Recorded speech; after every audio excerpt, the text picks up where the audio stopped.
той самия вътре в себе си как се чувства, когато цялата тая нали, негативна енергия от околните Като примирен. примирен, Като че трябва. Явно така и така ще бъде. ще си го... Няма какво да направи. Да, малко това буди гняв в мен. Като едно точно примиряване. А можеш ли да усетиш имал ли е избор да направи нещо? Тоест дали е пренебрегнал и е можел нещо да направи или пък не е могло нищо да се направи и да се смири просто?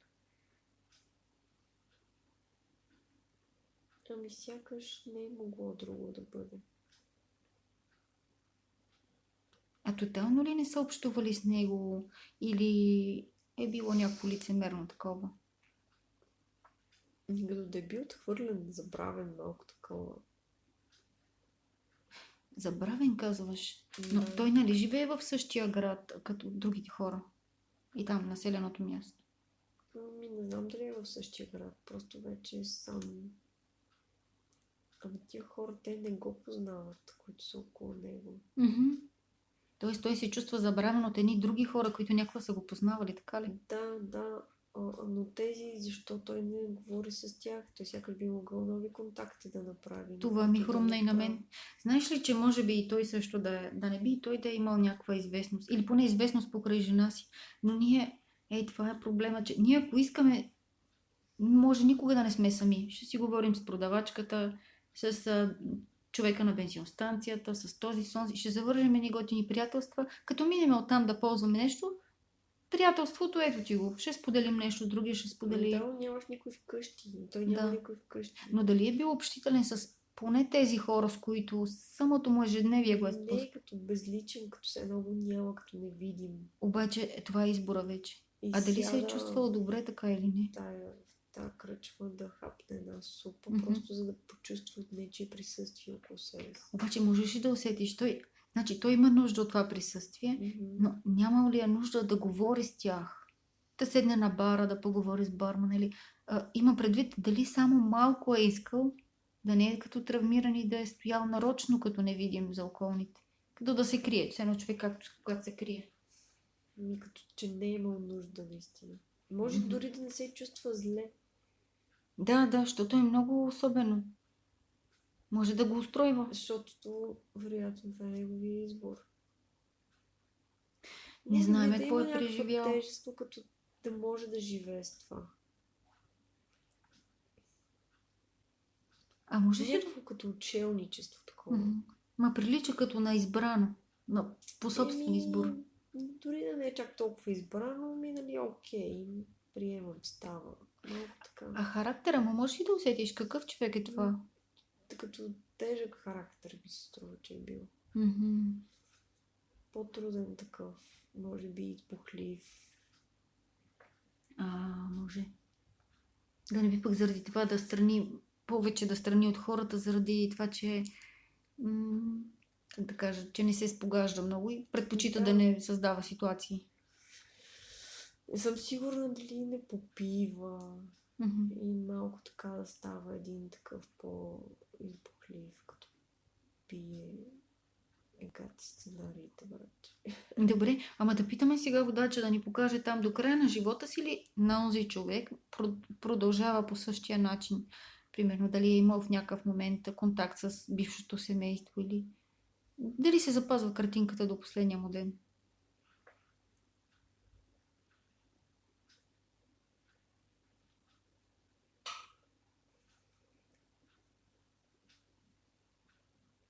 Като че и там някакси хубаво се случват нещата. Той се чувства добре. Даже ми се струва, че отслабнал малко. Сега като по-възрастен е добре?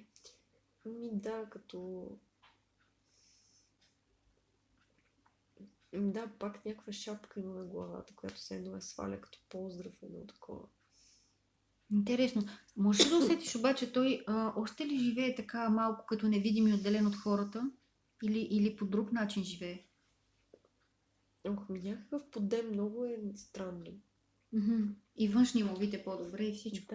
Да, с една светла риза облечени, като че се усмихва. Сякаш наистина отишъл на друго място, като че отворил нова страница. Рестартирал си е живот. Странно, може да има такъв Така Може. Но интересно, че преди се едно беше по-негативно мислещия човек, а сега тук виждаме една версия, която е решила да си даде нов шанс. Като че е бил в някакво, как се казваше? Институция? Не, в такъв период, в който като се едно изгнание, като в изгнание. И след това вече сякаш обръща нова страница. Интересно. Този период пак дълъг... сам. Но периода на изгнание дълго ли продължи за него? Няколко години, може дори десетилетия. Той сам ли се извади от този период? Сам ли реши да обърне нова страница? По позитивен, по-красив начин да си преформи живота? Сякаш така, като си разговаряме, това сякаш влияе. Разбрахте. Влияе как се чувства. Влияе как се чувства и сякаш му дава надежда и сили, че нещата могат да бъдат хубави. Това, което ми каза, човек може да говори с продавач в магазина и така да се дава контакти. И аз ти казах, но той ще живее сам и ще е физически вкъщи, няма да има никой. И сякаш това дава отражение. Което ми говори, че вероятно, може би там живота е по същия начин, но той сега си дава сметка какво за тази частица от теб. Тази частица от твоя дух, примерно, свързана с онова минало, си дава сметка, че ние не сме безсилни в крайна сметка. Независимо, защото той сега може да се е изкарал жена си, ама някой път може да вдовее в даден момент. Някой бил женен, имал си семейство, пък примерно станал вдовец рано. Това пак е едно изпитание да продължиш да живееш след раздяла с любим човек. И живота може да бъде и много по-хубав, зависи ние как ще си го направим, защото ако имаме любов да даваме в сърцето, ние може да я раздаваме навсякъде. На работа, в съседите, където са ни, в общността, в държавата. Дори ние самите може да си намираме хора, на които да сме полезни по някакъв начин. Дори с едно добро утро с усмивка, искрена. И човека, това като по тия немските филми, дето гледаме възрастните хора, колко са отворени някакси, малко романтично показано, но наистина живота не свършва с възрастта там, примерно по-голяма, като стигнем. Да, точно така. Разбираш ли, че сега си давам сметка това, може би защото ти я показвам, но само, че ти там си го видяла частично и си се фокусирал в травмиращата част, а не си дава сметка, че всичко зависи от нас. Ние избираме дали по този начин или по другия. Защото аз мога ти кажа, че най-голяма любов в живота си до сега съм получавала от непознати хора, които в даден момент, като има криза се едно при мен някъде, уж съм във връзка, пък не съм обичана, непозната продавачка в даден магазин, много мил, в ден, в който съм имала ужасна караница вкъщи, ми казва нещо с много мил глас и една човещина проявява. Честно ти казвам, им чувство, че някакъв ангел е застанал срещу мен и ми казва, всичко ще бъде наред. Господ не те е забравил. Разбираш ли, през човека. А в този момент това ти изгрява душата, защото ти не знаеш на кой свят си. Да, добро отношение. Аз също много се умилявам се, просто и се разтапям. Това ни е много голяма сила на нас хората. Ние забравяме. Знаеш ли, като си говорихме за мисии, че сега ще питаме водача и за твоята мисия, но ние хората понякога си мислим, че мисиите са нещо велико, грандиозно и са хората, които ги гледаме по телевизията или пишат книги за тях. А всъщност една много наша за всички хора мисия и задача трябва да е тази човещина и взаимопомощ и мили думи да си казваме, но с искреност, не фалшивия тип американски поздрав, как си, не искам да ми отговаряш, примерно. И всеки от нас е способен, защото не знаме човека от среща какъв му е деня в момента. Има ли съпруг или съпруга, дето го тормози? Има ли болно дете, примерно от смъртоносна болест вкъщи? Тоест, давайки нашата си благотворителност. Това е от сърцето, да дадеме нещо мъничко в думите, в вибрацията, в усмивката в очите. Ти зареждаш този човек и той вече ще има повече сила да отиде да се справи с изпитанията, които има в живота си. Това ми звучи, то е важно, сякаш е много мъничко. Не е мъничко, защото пък когато го няма, отива някой и прави самоубийство. Когато го няма, отива някой и си взима бутилката с алкохол, отмъка и се напива. И примерно алкохолизма стартира. Разбираш ли? Ние понеже не виждаме резултатите, ние не виждаме това как е повлияло на човека. Но аз на по себе си съдя, като виждам на мене хора как са ми влияли да не губя кораж, да продължавам всички тия години. Просто си дам сметка, това е огромна сила. Аз затова го казвам и за нашите слушатели в YouTube, защото професии най-различни може да имаме. При някои хора професиите може да не са нищо бляскаво и така, нали, не са под бляска на прожекторите, но пък в същото време да правят така огромна работа за Бог тук на земята, помагайки на околните, където Господ ги е локализирал в някаква си обикновена професия, че да са много високо ниво като души. С скромност, без претенции, как сказано, но да си правят ето това. И сега да питаме за твоята мисия всъщност. Стигнахме до нея. Може ли водача да ни каже, да, има ли такава задача или призвание, или мисия, както да я наречем, за теб в настоящия живот? И дали пък не си усетила частично от нея, в коя сфера, или още не ти е дадена информация?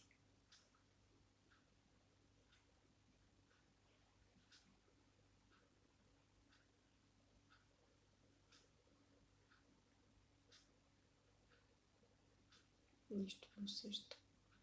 Добре, а да питаме водача за професията, която сега работиш с дечица с дефицити различни, нали, учила си психология, но може ли водача да ни каже този завой от техническото образование към психологията правилно ли беше за теб, за твой дух ли отвътре те потикна така да вземеш тази промяна? Правилно е било, но е възможно да е просто част от пътя към нещо друго. Като една стъпка просто от пътя. Да, просто да е било на разклона и да е бил правилният завой в някаква друга посока. Добре.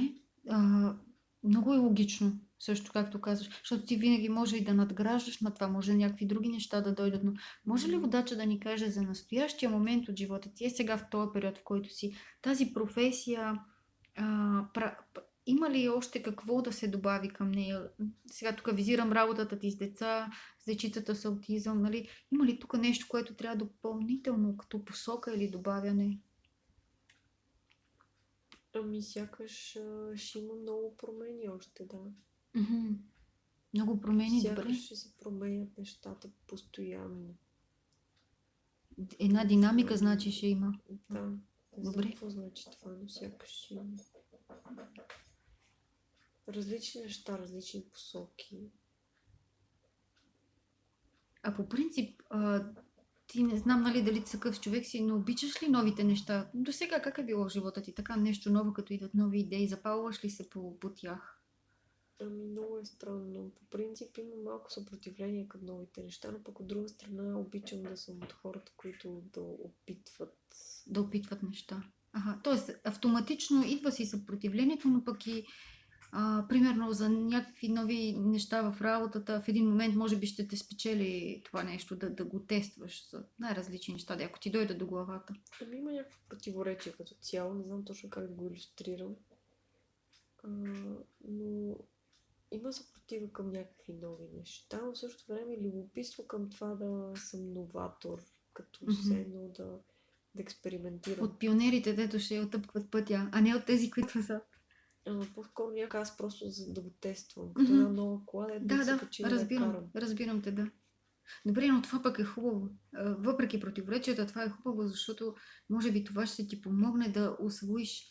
Те ще се появят вероятно някакви неща. Като по-скоро ти отворена промени за насоки, пробване насам, натам, като опитване на почвата, да. Чудесно. Просто защото и сферата, в която работиш, е такава, че трябва още да изгражда там, и как се казва. Аз се чувствам в цялото това, защото пък съм човек, който има нужда да бъде по-канализиран, по-да му бъде дадена ясна. Просто не съществува, да. Аз те разбирам, но може би ще си един от хората, които да канализират, както се казва, няма учебник за деца, как да действаме с новите деца. Те първа, нали, така, нашето поколение свикваме и почваме да се учиме, и то чрез опита, като ги срещаме. Нали, то няма. Преди нас по-скоро не е имало толкова много. Малко като дръж си очите отворени, е така. Ами надявам се с водача и той да ти дава много сигнали, знаци. Просто да си развиеш с него тая връзка, защото това е едно сътрудничество между вас и ще ти помага за работата с деца. Добре, да попитаме водача за темата за любовта въобще при теб. Да попитаме като цяло и за децата. Дава ли си за напред? Би ли дал той някакъв съвет да си срещнеш така някакъв партньор, който да продължи вашето учене напред? Ние винаги научаваме нещо с хората, които срещаме. Обичаме се, подкрепяме се. Има ли за напред?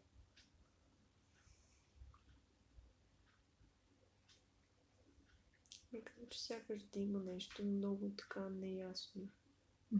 А дали може да ти даде водача съвет? Трябва ли ти от своя страна нещо да правиш, макар че аз дори не мога да си го представя какво, но по принцип някакви стъпки трябва ли от твоя страна ти да правиш, за да можеш да се срещнеш с този човек, с тая душа, ако вече тя съществува, както разбираме, някъде там по белия свят? Като да трябва да бъда някакси добра. Да, може би ще имам шанс. Интересно, какво има предвид той под добра? Сякаш аз знам какво означава това. Добре, значи това сигурно е една от уния думи, които ще си ги разгадаеш след време и има по-дълбок смисъл, отколкото първото, което си помислиме. Трудно ми е да го обясна с думи, но като сякаш ти знаеш за какво става въпрос. Нещо като... Точно това е, то е много просто. Като тази доброта, да бъдеш добър някак. Това, което го по-рано обсъждахме. Интересно, обаче това значи, че това само по себе си ще привлече този човек. По някакъв начин, по този начин ще го срещнеш. Нещо ще се разпознаете, вероятно. Честно казано, много е неясно за мен. И твърде общо. Когато дойде момента, ще прозвучи по-ясно. Разбирам те. Добре, да не се робиме толкова нататък в бъдещето, но да попитаме водача, има ли неща, върху които може да те посъветва да работиш сега в настоящия си живот? Неща, които сега са казуси и задачки.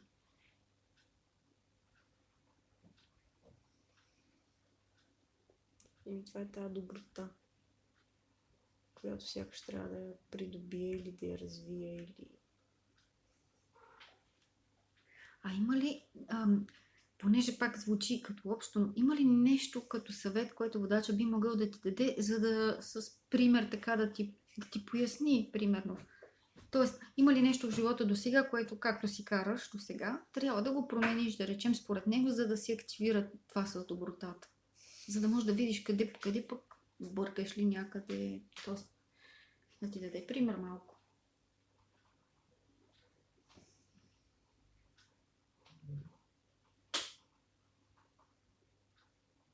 Не знам, сякаш самата дума казва всичко. Добре. Типично по техен стил. С кратко. Добре. Да питам обаче водача, коя е причината да чувстваш тази празнота в душата, с която ми разказа в предварителния разговор, и то не само по тема любов, но и в самия живот цялостно, да кажем. То пак е свързано с тази доброта. Да, помислих си аз. Значи, правенето на неща към другите, да сме проактивни към другите, когато ни се отдаде такъв случай, е много важно, за да не чувстваме празнота. Така ли излиза? Някак си се едно той казва в малките неща, в постоянно в общуването, в ежедневието на всяко едно ниво. Не е нещо много голямо. В снизхождението, милостта към другите. Да. Мекота, така малко. Просто тази наистина изконната човешка доброта. Според мен това ще ти активира и любовта между теб и тези хора, с които имаш вземане-даване, когато се случи. Просто една такава вибрация, обмен да се получава хубав на вибрации на любов. Това на мен не ми харесва. Кое не ти харесва? Не знам, тази доброта, не го разбирам това и... Чувстваш се дискомфортно думата? Някакси... Кажи директно какво мислиш. Срещала ли си такива хора? Виждала ли си такива хора? И какво ти е? За да го работиме с примери, защото няма да разберем защо го отхвърляш. Това може би е типичното това, къде ти каза, че всяко ново нещо малко урита срещу него, пък после го експериментираш. Като една... За наивност ли го мислиш? Са много думи мога да ти дам, които ще бъдат различни. Сигурно. За да мога да усетя в коя посока. Едното е глупост. Като се едно да си глупав, другото е като да си наивен, третото е като да си безинтересен. Мале, Другото това е е толкова като... повлияно от общественото мнение. Ужасно е. Ще ти кажа защо. Защото все едно слушаме обществото, как ти говори и ти казва, трябва да си тарикат в този живот, трябва това, трябва това.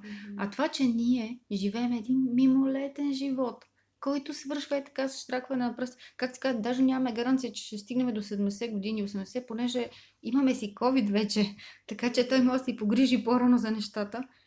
И какво се оказва, че това да си тарикат на нашата земя, ама 0% ни носи горе. 0. Даже по-скоро ни забива надолу в ниските зони. А хората, които са работили където и да ги е поставил живота, с скромност, с прошка към ближните, с опит да усъвършенстват себе си по някакъв начин, да надмогнат доколкото им е в силите, своите си слабости, да бъдат добри към другите, да прощават доколкото могат. Тези хора са много по-напред горе. Ония живот горе е много по-продължителен от тук. Това ми напомня точно за баба ми, за нейните приказки. А тя какви приказки? За страшния съд ми говориш. Тя явно е била повлияна много от религията. Много така... Да, горе, някога горе. Трябва да ти кажа, че е доста близко и хич не е далече. Как му звучи това горе? Ми звучи гадно, защото на това учи религията. Много осъдително и като някакво... Как да кажа? Все едно сме някакви непослушни деца, де сега ще ни набият. Да, и всяко нещо е дявола. Всяко нещо. Ами не, тук говорим за фанатичност. Това, което аз ти казвам, ти за добротата, защото тръгнахме оттам. Нямам... Не е нещо, което е чак такава добродетел, така ми звучи. Като все едно не е чак толкова хубави краски натоварено в моите представи. Аз знам с ума си, че това е нещо добро и хубаво. Не, ти го сравняваш с нещо, може би, което е извратено по някакъв начин при някой си го видяла. Защото има хора лицемерно добри. Добри за пред другите. Добри за пред... Само за да кажа обществото, виж го, той е приено католик или приено еди каква си религия, виж сега какво прави. А какво прави с жена си вкъщи и с децата си да ги тормози, това никой не го знае. Тук говорим за доброта пред Бог да си разбираш и т.е. той понеже вижда всичко, така или иначе, него не може да го изложим. И знае много добре какво ни е в душата и в сърцето. На теб целта ти тук не е пред другите хора какво ще кажа, защото може да те обявят и за най-големия бунтар на света, разбираш ли? Въпросът е ти пред себе си да се чувстваш окей, че където си могла си помогнала. Точно това, което правиш татко ти, разбираш ли?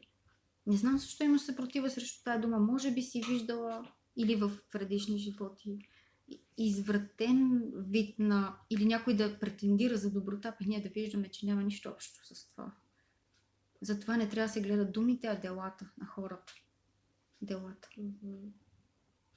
И като все едно да се откажеш от себе си, за да си добър. Ма как може да се откажем от себе си? Като малко ценности трябва да нямаш, за да си добър. Знаеш ли, Господ ни е дал тяло със своите нужди. Не. Добре, значи разбирането ти за доброта идва от, може би от баба ти. Свързано с бедността малко така. Да. Свързано е с... си беден, за да си добър. Това са глупости, обаче са свързани с традиционната религия, защото никога не обясняват. Ако всички трябваше да са бедни, ние нямаше бизнесмените, които да създават работни места. И толкова хора щеха да са гладни. Бизнесмените са едно лошите хора. Не. Тук трябва да ти кажа, че ето това трябва да си поправиш в гледната точка. Значи много е повлияна от едни тесноградни религиозни представи, обаче те са от възрастните хора, където са ни ги давани, разбираш ли? И само до там. Но нещата, духовните правила и духовните закони, по които съществува света, въобще не се ограничава до там. Точно така, сякаш добротата е бедност. Те са като аналозия едно на друго. Толкова има хора, които са с, как да кажа, дал им е Господ ресурси и те ги разпределят добре и помагат на другите. Това е страхотно. Да. То, между другото, не всеки успява да се справи с такова изпитание. На някой пък ресурса се дава, за да... Айде сега да тестваме. Какво ще прави с това наследство от родителите си, примерно? Тестваме те, за да видим другия живот да ти дадем или пак или не. И сега някои тръгват по един лош път и пропиляват, да речем. Съответно, в следващия трябва да се научат да ценят парите, отиват на по-нямане, на нищета. Но ние така се учиме. Просто е учебен процес, разбираш ли? Доброто не е нищо от това, което, нали, за съжаление, много обаче ти обременен ума и ще е хубаво така да се запознаеш с малко по-чиста форма на нещата, за да не ти пък пречи. Според мен ще паднат много, много неща, насаждани от други хора. И да попитаме този всъщност първи въпрос, който си записах от тебе. Може ли водача да ни каже за твоя чичо и за неговата шизофрения, която е продължила близо 40 години и дълго време тази болест? Това изпитание, ако сега има възможност да ни каже водача, защо му се случва на него това изпитание? Като сякаш вече обаче всичко е оправено. Сметките са си уредени. Точно така. Той голяма жертва е много неща изчистил с това нещо. А затова ли продължителен период беше? Да е страдал, да. Добре, може ли водача да ни каже той добре ли е сега в духовния свят, където и да се намира? Много ми харесва този въпрос, защото никога не съм се замислила за това. Той дали е добре. Като усещаш ти дори. Като сякаш още е свързан с живота си, последния си живот. Обаче е свързан по негативен или положителен начин? Не, като по-скоро все още е в такъв процес на отпускане. Като последни конвулсии се едно. Разбирам те, докато се раздели тотално. Да. Но наистина било много тежко сякаш и вече започва да олеква. А водача може ли да ни каже, сега, че питаме за него, но той е с учебна цел, за да разбереме ние, защо се случва понякога нужда от такива прераждания, които както неговото, явно виждаме, че е отхвърлил много неща назад, но примерно какъв вид живот е имало, които са довели до нуждата да изплати, да отхвърли, да си плати сметката по такъв начин? Сякаш за много други хора, не само негови грехове с това. И за други. И за други хора. Някакси се нагърби други сметки да оправя. А тук включваме ли и неговата майка, която се грижи за него толкова години? С самите грижи, нали, които полага. Това за нея донесло ли е нещо? Той сякаш изкупил много чужди грехове. За нея тя си има сякаш друг път. Като да няма много общо. Този труд, който е полагала за него цял живот, не е ли свързан с някаква нужда при нея да полага такъв труд? Тя е имала нужда, да изкупва греховете. Може би между двете души просто няма някаква по-дълбока връзка. Разбрахте. Просто всеки си е имал задачата. Точно така, да. Да попитаме обаче връзка на твоя татко с неговия брат. Има ли чисто кармична пак и той е бил участвал в тази помощ също?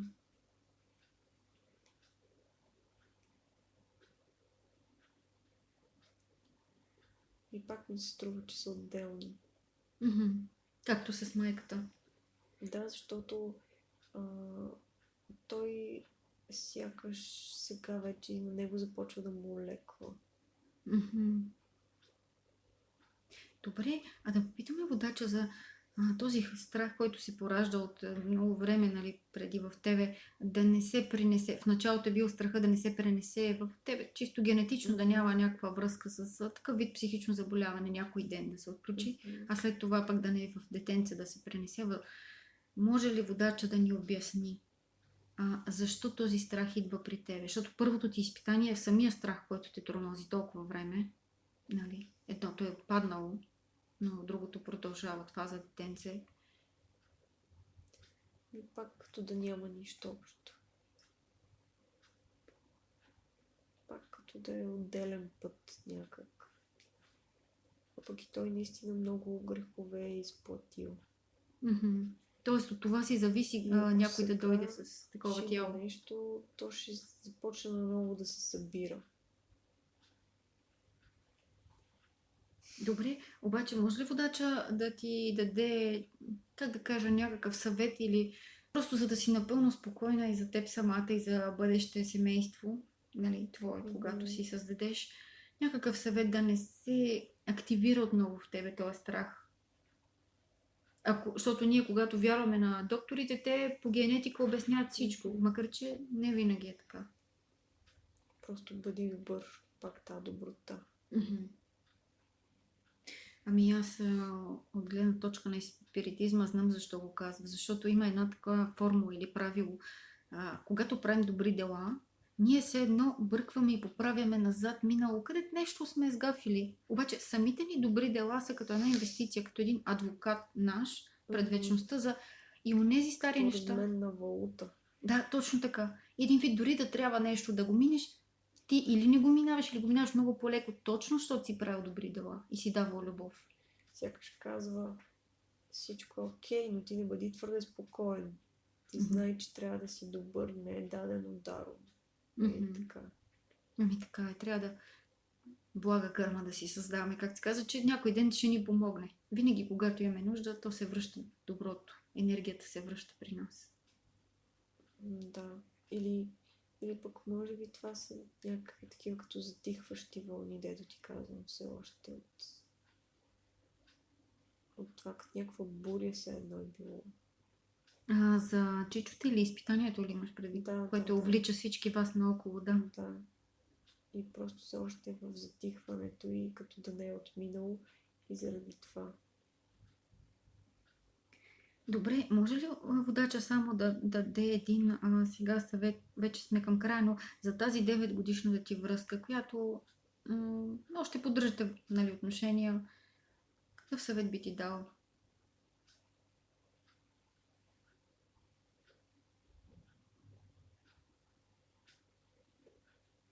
Да не съда. Към него ли самия? Ето. Да не съда. И с приемане от тук нататък малко така.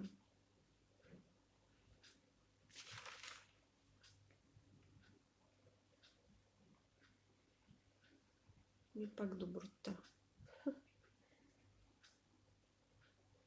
Добре, сега останал един само живот, който не сме попитали от стара регресия пак. Това е когато виждаш този партньор като катализатор, дето ти играе ролята за раздялата с 9-годишната връзка. Може ли водача да каже тогава какво се е получило? Ти си била мъж благородник и жена обаче, от която се разделяш, после те обвинява. За какво тази жена така се оставяте с нея? Даже май... Да, тя си тръгва тогава.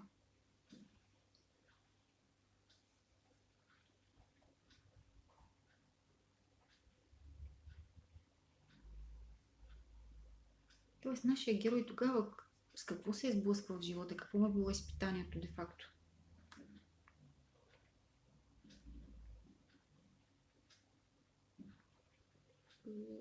Сякаш трябва да полага усилия, нещо да работи, да се развива, пък той малко се оставил така. Да го носи течението. Разбирам. И си мисли, че се е родил с златна сребърна лъжичка в устата или какво беше.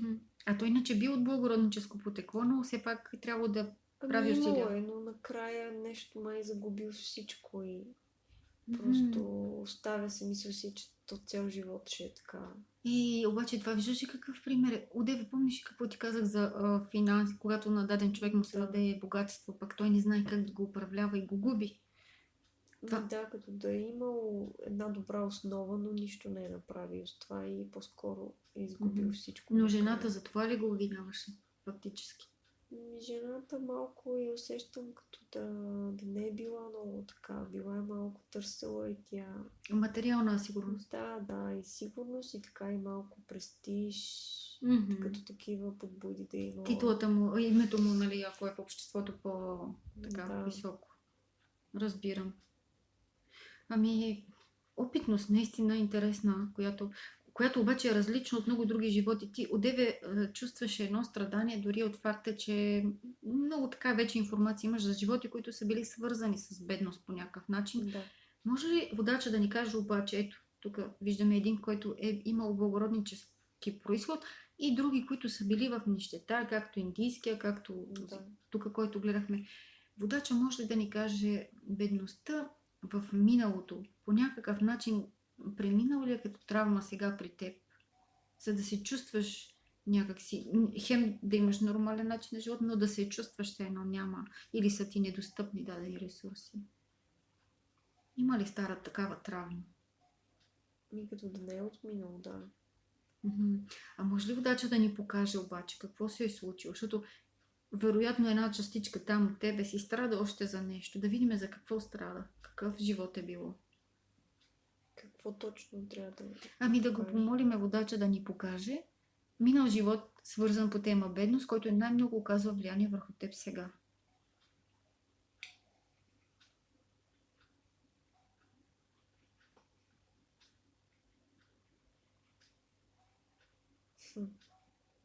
Някакви поли виждам.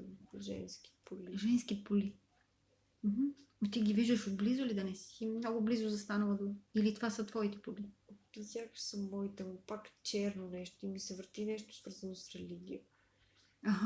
Това е много важно да го погледнем обаче. Защото може да ти влияе, разбираш, и трябва да разберем грешката откъде идва. Или неправилното мислене откъде идва. Ама усещаш ли тази жена с тия черни поли, примерно, дали е като млада, по-възрастна, средна възраст? Млада сравнително. Сравнително млада. А наоколо има ли, в къщата ли я виждаш, отвън ли я виждаш? Има ли нещо наоколо? Не знам, чувството не е хубаво. Не се притеснявай, но трябва да разберем, защото толкова ти оказва влияние, ние не искаме да го погледнем и да го промениме. Разбираш ли? Ще продължава да ти оказва влияние. Смисъл полза никаква. Струва ми се, че наистина е важно, обаче такова нежелание кажи ми чувството само. Нещо супер гадно ще излезе. Нека да не осъждаме твоя опит, разбираш ли? Да не осъждаме, защото как ще се научим да обичаме другите, ако не обичаме нашите аз и нашите грешки в миналото? Някаква лошотия усещам от тази жена. Просто характерът е тежък. Нека сме по-милостиви в думите.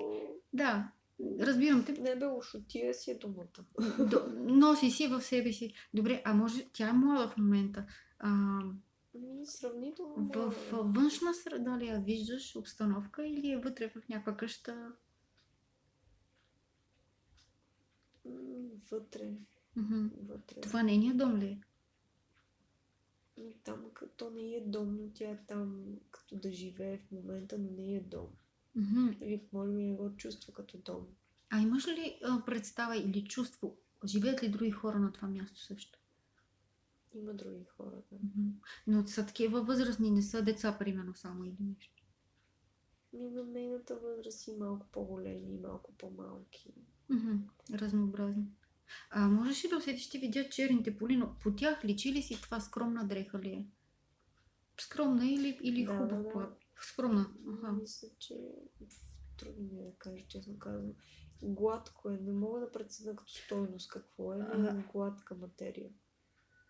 Чудех се дали финансово е добре тя. Да, разбрах, но ми е трудно да кажа. Добре. Мислех си, че нещо като религиозно, като манастир, но може и да не е такъв тип. Или да са събрани под някаква такава... То може да не е манастир, ама да е друга общност. Общност, разбирам.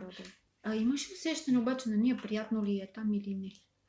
Тя е една такава, няма хубаво усещане от тази жена, като една такава повратлива, нещо търси, не прави, да... Нещо и се върти в главата. 1000 идеи и работи. Сякаш. Добре, можеш ли да усетиш някой от околните, които я заобикалят? Важен ли е някой човек за нея там в тая общност? Той, ако има такъв, ще ти дойде по-ярко като образ да го... Като мъж, може би има мъж, който да е важен. Дали има чувства към... Но той е по-различен от нея. Каква енергия усещаш от него?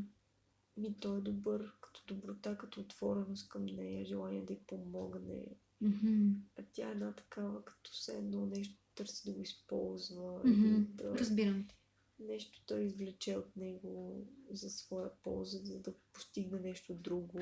Някакви си цели има в нейната глава, които явно... Да. Добре, а можеш ли да усетиш обаче мъжа, обича ли е тази жена? В смисъл, им предвид искрено така към нея доброжелателен ли е? Въпреки... Определено да. Обича, но не мога да кажа дали е като към жена, може би по-скоро като към жена, отколкото като към сестра, нали? Такова безкористно. Разбрах.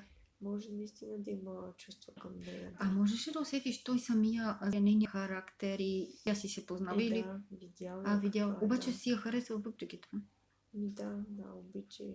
Много интересно. Знаеш защо ти казвам? Защото ето ти, нали, беше ти неприятна енергията, обаче нали, виждаш и как Бог, въпреки минаваме през някакви преживявания, винаги ни слави да ни дава пример на един да промени един друг човек от злото към доброто. Може. Може да не е, как се казва, осъзната промяна да стане, но самото облъчване, че някой те обича, че ти говори ни неща, може след този живот да си направиш на равносметка и духа да каже, аз искам вече да бъда като него. Не искам повече да бъда тук, където съм била, нали? Разбираш ли? Така че си заслужава да се разгледа, но интересно, че питахме темата за бедността беше и така дойде. Може ли водача да ни покаже Тя не изглежда като да е много бедна. Не изглежда, да. А дали не се чувства пък? Да не би да искат повече да има, примерно? Малко като е алчна такава. Определено не е с много хубави черти. Но то човек я вижда добре и въпреки това я обича. Което е благословно. Да е готов да се остави тя да го използва, но не че защото е глупав. Просто я обича. Да. То да ти кажа, истинската любов е безусловна. В смисъл, наистина чувството те води. Можеш ли да усетиш обаче, той някакъв в тази общност ли е? Или просто той е като нея, един от членовете и това е? Живеят заедно. Ами той е като част от тази общност, но не е като нея. Като в някаква друга част на тази общност. Хем са заедно, хем не са заедно вътре в това. Можеш ли да го усетиш дали е духовна някаква история? Тоест, дали общността е някакво духовно учение, да речем? Или друго ги събира, други интереси? Те са добре облечени, обаче сега като виждам. Наистина си мислех, че произлиза от нещо религиозно, но като да е нещо като училище пак наистина, но не мога да кажа точно в каква сфера, какво направление. А забелязваш ли ги, когато са на масата, какво правят? Или просто си вечерят, или си хапват? В смисъл, техните занимания в какво се състоят там? Да, като да са в някакво училище. Може би като тези, дето са ги имали цено и живеят и учат на едно място. Т.е. имат си скамейките, там чинчетата, така ли? Да, виждат се в едно като затворено пространство. Пак казвам нещо като манастир, сякаш всички са вътре в един вътрешен двор. На каква възраст са тия хора? Чудно ми е, защото има ли примерно над 30 години? Според тебе? Има и по-зрели хора, Има и по-зрели. И са ученици въпреки това. Интересно обаче, това много, което го говориш сега. Не е някакво традиционно училище явно. Нали, не е това светското образование, за което говориме. Може да е било в някаква по-стара епоха, не знам. Или пък то да е предлагало и за по-възрастни хора. Но тези хора сякаш са аристократи там, не са от най-бедните, нали? Като че са... Да, добре са. Благородни. Не знам дали са заможни, но са бедни, да, добре са. Добре, да отидем обаче до края на живота. Ще прескочим просто, за да усетим какво се е случило с жената накрая. Да видим тя дълго ли е живяла, по-кратко ли е живяла. И как се чувства накрая.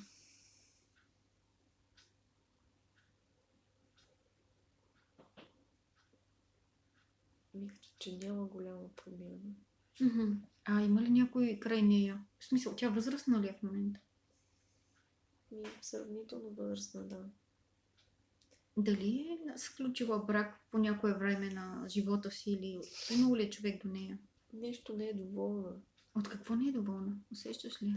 Като да нещо да не е постигнала каквото е искала. Пак нещо се едно да й се върти в главата, но като вече да е късно. Дали може да усетиме какви са били мечтите сега, за които недоволства, но все пак какво е имало на ум и за какво съжалява? Не искала нещо да постигне и като да не е успяла. Сякаш си останала на същото положение.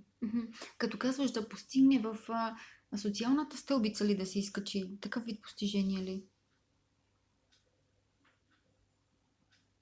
Или конкретика, примерно деца, семейство? Хрумва ми нещо като към мъж да се стремява някой по...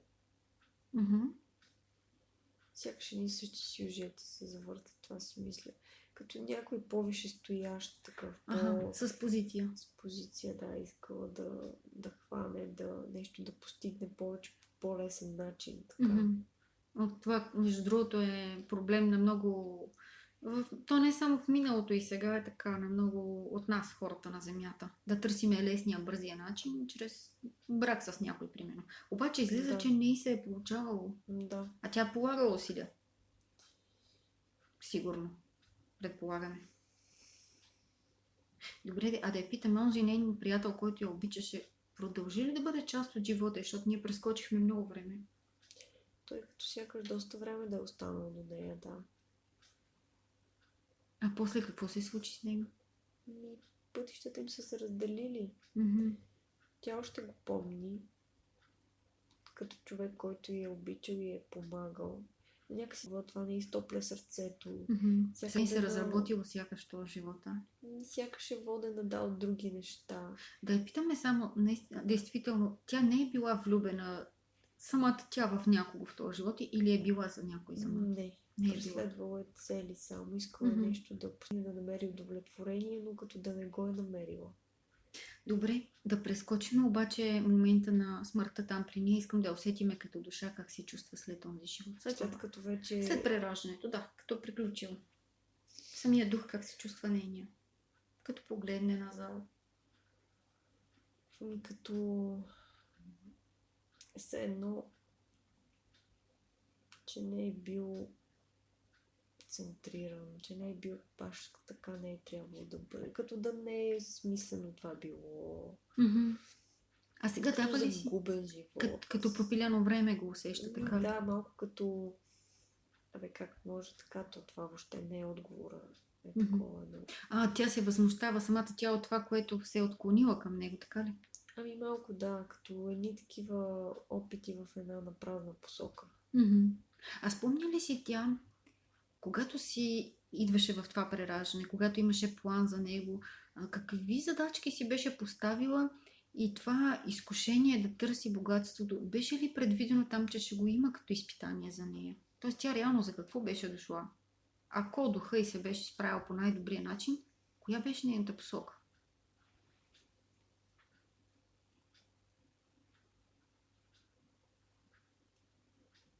Нещо ми се върти, че свързано било с този човек. С човека, който много я обичаше. Да, и като че е трябвало да се обръща, да бъде добра. Като пак тази доброта си в нещо. Да бъде добра. Може ли да се каже, че към него се е държала зле? А пък тя била изкушена към други неща. Дали се държала зле? Не, защото между тях е имало някакво приятелство по някакъв начин, но тя като сякаш винаги да е търсила нещо друго. Разбирам. Това има предвид, като казва, че не е трябвало, към него е трябвало да бъде се едно искрена, пък тя се е влияла. Да, там явно е било предизвикателството в този живот да погледне на този човек по друг начин, но тя била тотално заслепена от други неща, дори искала да го използва него за постигане на целите си. А сега като гледа назад тези спомени, дали тя самата може да ни каже, понеже изглежда, че идва с трудна задача, с цялото тази тенденция, изкушение да търси лесното богатство и така нататък положение, може да ни каже обаче, беше ли се предвидила в живота, имаше ли планирани разни моменти, които да се опитат да я събудят, да я събудят за истинската и цел, за истинския и път, евентуално да не ги е видяла на време или... Вижда ли сега, имаше ли помощници, така да кажем, в този живот? Това е било в началото на живота и в тези младежките години трябвало да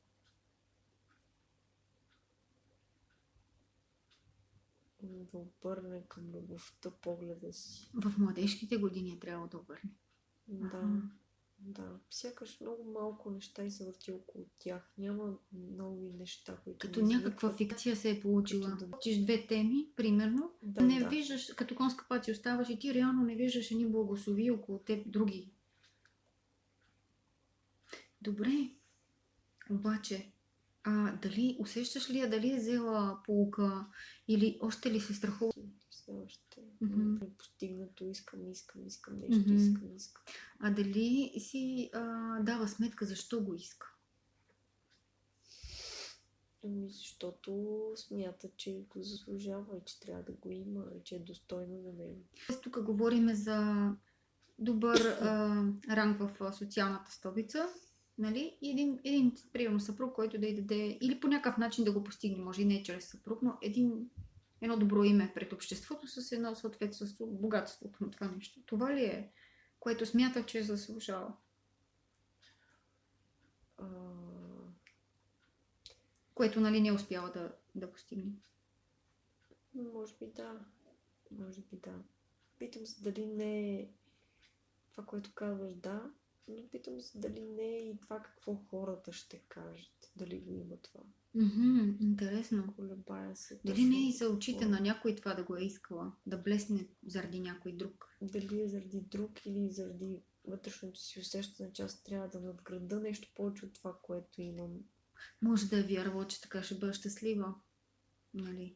Да. Хората вярват в най-безумни неща понякога, но това е най-честата вяра, че ние като имаме даден статут и богатство, ще сме много щастливи. Много се е стремила към това нещо и това сякаш си е отнело абсолютно всичко останало. Целият живот, целият живот той е спрял да съществува и друго нищо не е имало и само това. В такъв случай няма как да види дори, да речем, някаква любов, влюбване към някой по-беден младеж да стане, защото тя просто ще си го забрани, ще затвори очите и няма и да види. Просто минава като един полъх, който въобще не ни прави впечатление. Знаеш обаче този живот как прави един паралел с живота на това момче благородника, който ти от другата стара регресия, дето той беше роден в това. И той пак не беше щастлив. Нали, не беше най-щастливия, защото се опита и да има връзка, но той пък не оценяваше благородническата си титла и позиция. Не я оценяваше по начин, по който да я поддържа. По-скоро нехайно към. Да надгражда точно така. Нехайно беше. А виж, тя през цялото време пък се опитва търси. А там... Да, тя искала някакси не за добра кауза или по добър начин, по-скоро с една такава устременост като лукавство. Да. Ето това е, знаеш ли, помниш, когато си говорихме за добротата и ти каза, че ти се струва, дали хората, които се държат по този начин малко като глупави, наивни и така нататък. Но ето тук виждаме обратното на медала, обратната страна. Търи като лъка. Така да се каже. Лукавство, хитрина, няма значение как. Той жени и мъже през вековете са се държали по този начин, търсейки щастие, бърз, хубав живот.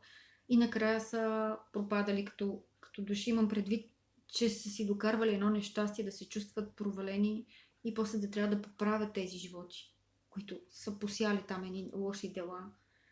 Затова трябва да ти кажа, че това безразсъдство и това е не грижа за себе си, защото другото е посяване на семенцата. Ти утре имаш още по-добро прераждане, още по-добър живот. Разбираш ли ме? Това същото, както ти казаха, че ти даде Господ едни 5 блага, примерно 3 дефицита, обаче 5 блага ти е дал, използвай ги добре, инвестирай ги добре, за да ги умножиш, в другия живот да ти даде още по-голяма доверие и по-големи ресурси. Нали, но ние просто трябва да кажем, че ние с това малкото може да се справим да го управляваме добре.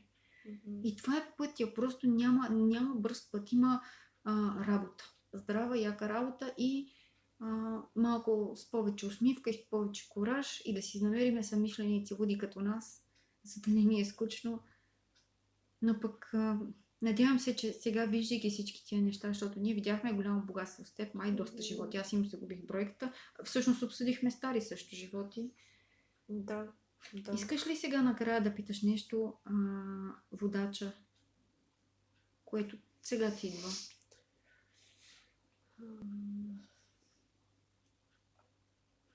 Нещо около тая доброта ми се ще да ми каже повече. Добре, да го попитаме чисто практически. Кои са тези неща вътре в тебе, като таланти, като дадености, като твоята силна страна, с които ти можеш да проявяваш тая доброта, така да ти бъде като дишането. Не нещо да те да затормозява, да стане твое, все едно, твой начин.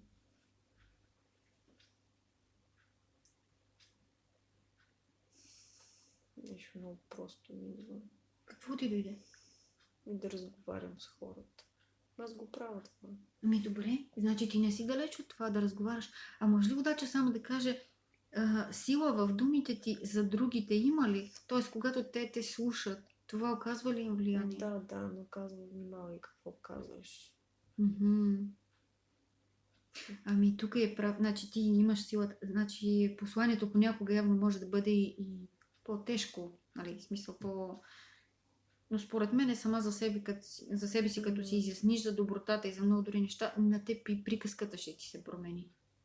мирогледът ти ще се промени и ще можеш да ги окуражаваш пък и другите да правят добри неща. Защото нали се сещаш, че една птичка пролет не прави. Тоест, ако само ти правиш, или само аз, или само еди кой си, значи нашата работа е също и да окуражим и другите да кажем, виж, ти имаш и ти добри качества, можеш така да правиш и ти изпълни. Да. Се струва, че това нищо не е. Не е нищо. Не е нищо. Понякога хората по-добре следват, ако някой им даде тон. Една инициатива. Да, не могат някои да тръгнат и те да пробиват напред. Обаче имат нужда някой да ги подкрепи и те казват, благодаря ти, нали, каза ми 2 думи, аз вече съм решил. Нали. Но сами не смеят да тръгнат. Да. Това е голяма помощ, трябва да знаеш. Да, мисля, че е много просто. Истинските неща са прости. Те не се крият в някакви дебели книги, окултни, закрити с някакви метафори, ключове там, дето не мога ги разберем. Те са много прости. Въпросът е ние да искаме да ги чуем и да ги видим. А те наистина ни водят към едно миротворение вътрешно и баланс и да сме щастливи в средата, колкото и страшна да изглежда около нас, както е в момента света, нали? Виждаме, че не е цветенце. Но поне да може да минем по-леко през цялото това, трансформацията. Ами да благодарим на твоя водач и да ти напомня сега нещо на записа, да ти остане, че ти винаги можеш да си говориш с него. Просто се сеща и да искаш неговата помощ. Нали, може към висшата сила или както искаш да го формулираш, но си искай напътствия, знаци и интуиция да ти пращат за нещата, които са ти в живота. Всеки път ще е нещо, нали, различно, което ти предстои или за работния процес с децата и да видиш как ще почнеш да си усещаш водача много по-силно, като мисли, като подсказки, като знаци, кое е добре и кое трябва да го избегнеш. За да можеш да си получаваш съвети. Ние в крайна сметка имаме нужда не само ми казва, не разчитай много. На кое да не разчиташ? На него за не всяко нещо малко. Да. Ами, интересно, че го казва. Може би, ако той преценява, че да не бива да се облегнеш изцяло и да забравиш своята преценка. Значи, ние имаме здрав разум, но за неща... според мен молитвата най-добре върши работа. Ако има нещо, което трябва водача да ни прати, ние като сме си помолили за послание, за знаци днес, ако е нужно в дадена ситуация, просто то те отваря. И ако вече има нужда той да се намеси, тогава ще се намеси, иначе не. Разбираш ли? Просто трябва да имаш вяра в себе си. Малко като сякаш не знам къде е тази граница, колко мога да моля и да искам. Няма граница. Няма граница. Ще ти кажа нещо. Когато се обърнем с думи към водача, ние може и да благодарим. Даже това е много хубава част. Хубаво е да благодарим за нещата, които имаме. След това, ако нещо изпитваме напрежение, съмнение, нещо ни предстои или разговор с някой колега, дето ти е малко по-избухлив, винаги можеш да си помолиш, как се казва, с началото на всяка задача, всеки ден ние можем да помолим висшите сили да благословят това начинание. Това не значи, че ние сме поискали. Значи те са до нас водачите, за да помагат. Проблема е, че ние не искаме достатъчно често и оставаме затворени за помощта. Така че ти никога не можеш да им досъдиш спокойно. Разбираш ли? Да. Даже те ще се радват. Ние просто трябва да се научим на молитвата на нас. Религията, традиционната не ни е научила какво е молитвата. Ние си мислиме, че е нещо много църковно, или трябва да ходиш в храма, или храмът ти е в сърцето. С твои думи, вътрешно. Защото, нали, те виждат, понякога нямаш и думи и само едно помощ може да излучиш от сърце, защото толкова си изстрадал. Веднага го усещат. Веднага ти идва по-добрата енергия да мога да отхвърлиш това, което в момента ти се случва, ако е нещо тежко. Мисля, че си е много готин твой водач и ще ти помага винаги. Просто имай повече вяра и наистина моят съвет е разни материали си, които ще ти пратя. Погледни ги, послушай ги, те са аудио, за да обогатят малко това, да изкарат духовното извън рамките на, може би там някога и стара някаква религия било това, което те е обронило. Може би да не е само от баба ти, да ти кажа, тя малко е говорила неща, ама не е само тя определящата. Така, ами добре, може да си махнеш шалчето.